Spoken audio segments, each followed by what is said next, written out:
1 октября 2026 года военные пенсии в России проиндексируют на 4%. Об этом сообщили в Госдуме. Средства на индексацию заложены в проекте федерального бюджета на 2026 год и плановый период 2027-2028 годов. Повышение затронет больше 3 миллионов человек, бывших военнослужащих и сотрудников силовых ведомств, вышедших на пенсию по выслуге лет или по инвалидности. Индексация пройдет одновременно с увеличением денежного довольствия военнослужащих и силовиков, так как размер выплат пенсионерам рассчитывается как доля от этого довольствия.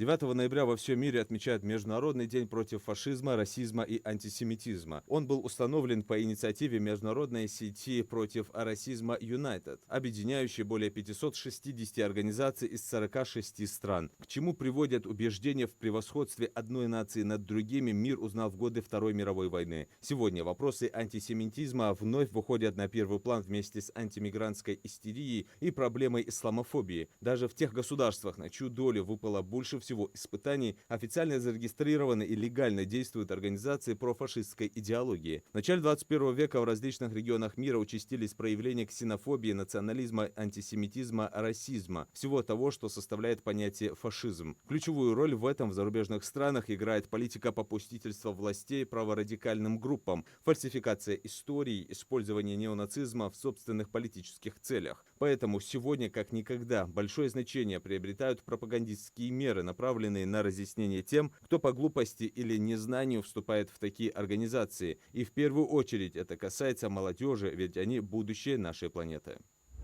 Представители 89 регионов России станут участниками Всероссийского съезда родительских комитетов. Всего в нем примут участие 600 человек, которые представят свои инициативы, выработанные на окружном форуме «Родители онлайн 2.0», который состоялся накануне в Пятигорске. Всероссийский съезд пройдет с 17 по 19 ноября в Москве. Это масштабное событие, направленное на укрепление взаимодействия семьи и школы, развитие воспитательной среды и поддержку современной системы образования. В рамках программы запланированы образовательные мероприятия, лекции и панельные дискуссии, посвященные роли родительского сообщества в воспитательной работе школ. Особое внимание будет уделено вопросам формирования единого воспитательного пространства, обмену успешными практиками и определению новых направлений взаимодействия между семьей, школой и обществом.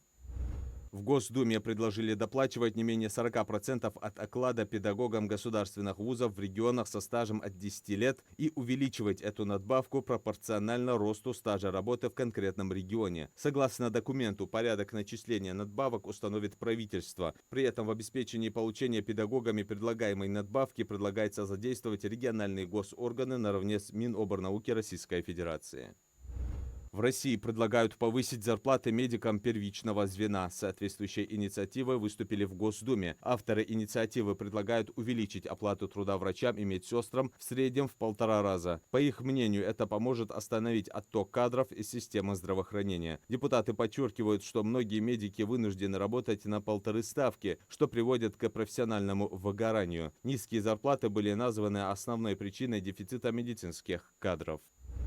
В России мошенники разработали новую схему с оформлением виртуальной кредитной карты. Об этом сообщили в МВД Российской Федерации. Уточняется, что злоумышленники обещают одобрение кредита с высоким лимитом для всех, включая пенсионеров и людей с плохой кредитной историей. Для этого они предлагают потенциальным жертвам зарегистрироваться на фальшивом сайте, заполнить анкету с личными данными и оплатить комиссию. В результате данные попадают в руки мошенников. МВД предупредило граждан не доверять обещаниям одобрить кредит почти всем и не переводить предоплату до получения средств.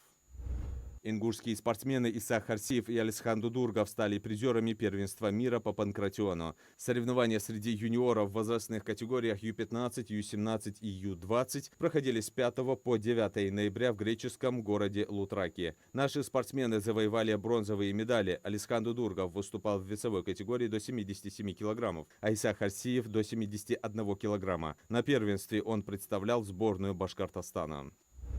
У Солтмурада Бакаева 2 предголевые передачи за Акрон. Полузащитник тольяттинцев внес весомый вклад в победу Акрона в гостевом матче против Динамо 2-1, выйдя на замену во втором тайме. На 62-й минуте полузащитник начал голевую атаку. Из центра поля он снабдил мячом Хасонова, который затем запустил Пестрякова по правому полуфлангу. Тот открыл счет в матче. На 80-й минуте Солтмурад вновь проявил себя как распасовщик. Из середины поля Вингер забросил мяч вперед счет на Болдырева, хотя защитник «Динамо» выбил мяч. Он попал в одноклубника, а рикошет позволил Ланчару выйти 1 на 1 с голкипером и забить победный гол. Таким образом, Солтмурад отметился 2 предголевыми передачами, продемонстрировав хорошее видение поля и точность паса.